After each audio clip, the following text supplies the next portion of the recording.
शेतकऱ्यांचा गोकुळ शुगर कारखान्याविरोधात आंदोलनाचा चौथा दिवस. प्रशासनाने मागण्या पूर्ण न केल्यास आंदोलनाची तीव्रता वाढवण्याचा शेतकऱ्यांचा इशारा.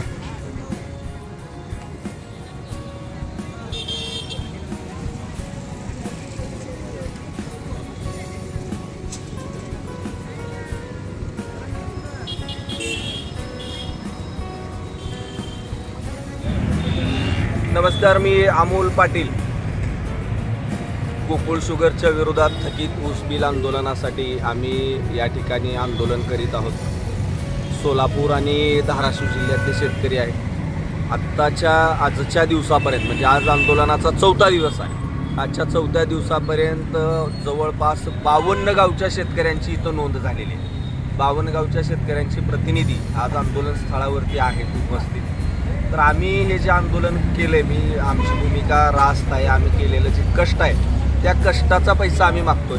आणि साखर कारखान्याला आम्ही ऊस घातला आहे. त्या ऊसापासून त्यांनी साखर काढली, बगॅस काढला, मळी, मोलॅसिस, त्याची डिस्लरी काय असेल ते त्याचे बाय प्रोडक्ट त्यांनी भरपूर त्याच्यातून कमवले.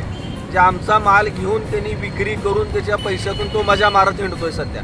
आणि आम्ही इथं रस्त्यावर संसार मांडतोय आणि आमच्या व्यथा इथं सरकार दरबारी मांडतोय. प्रत्येकजण येतोय, आमच्याबद्दल संवेदना व्यक्त करतोय, त्यांचे आम्ही आभारी व्यक्त करतोय. पण त्याच्यानं आमचं पोट भरणार आहे का?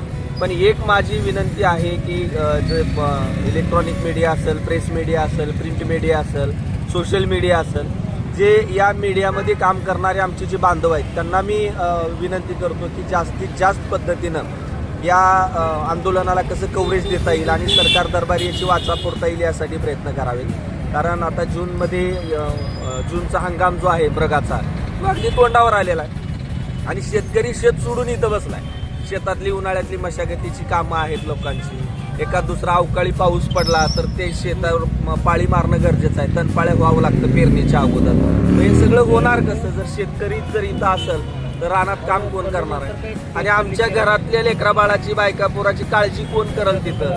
हा सुद्धा सगळ्यात मोठा प्रश्न आहे. आणि दुसरं महत्त्वाचं म्हणजे घरदार सोडून इथं लोक आहेत, रात्री मुक्कामाला आहेत, म्हातारे आहेत, कोतारे आहेत, महिला भगिनी आहेत. त्या सगळ्याचा जर विचार केला तर ही किती दयनीय अवस्था आहे मला सांगा.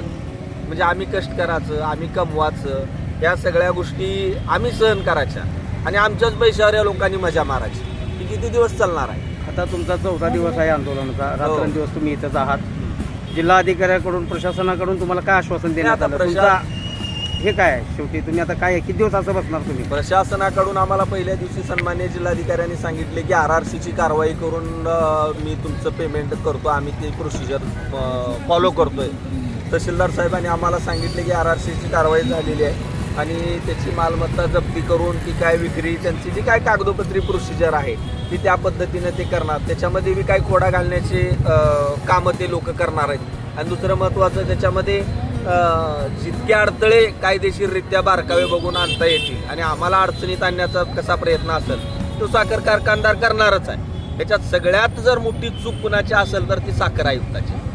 साखर कारखान्यामध्ये ऊस गाळप करत असताना प्रत्येक महिन्याचा रिपोर्ट हा कारखान्याकडून आयुक्ताला जात असतो आणि आयुक्तानं मागून घेणं, त्याच्यावर कारवाई करणं आयुक्ताचं काम आहे. ते त्याला बंधनकारक आहे. पण त्या आयुक्तानं घेतलं का प्रत्येक महिन्याला? बाबा तू किती गाळप केला, तुझं क्रशिंग किती झालं, कोणते बाय प्रोडक्ट, किती साखर काढला, त्याचं उत्पादन किती झालं, किती टनाचं गाळप झालं, किती शेतकऱ्याचं पेमेंट तू केलं, तुझं आता सध्या बाकी येणे बाकी काय आहे, त्याचे सगळे अपडेट साखर आयुक्ताकडे असतात.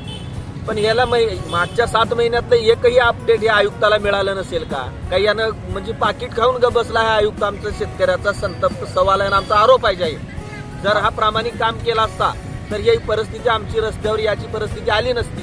हा स्वतः येशीत बसून आम्हाला इथं उन्हातानात आम्हाला मरमर मारायची. प्रशासनाकडून तुमची काय अपेक्षा आहे? म्हणजे तुम्ही आंदोलन कसं मिटवणार? नाही, आंदोलन मिटवण्याचा विषयच नाही. जी होईल ती होईल. आता एकदा मैदानात उतरलोय, 7 महिने झालं, तिथंही आम्ही त्रासच भोगलाय. आणि तिकडून येणारे, मी स्पष्ट, आम्ही काय ग्रामीण भागातली लोक आहे, शेणामातीतली, शेतामातीतली, तर आता आमची सगळी भोकं बुजालती.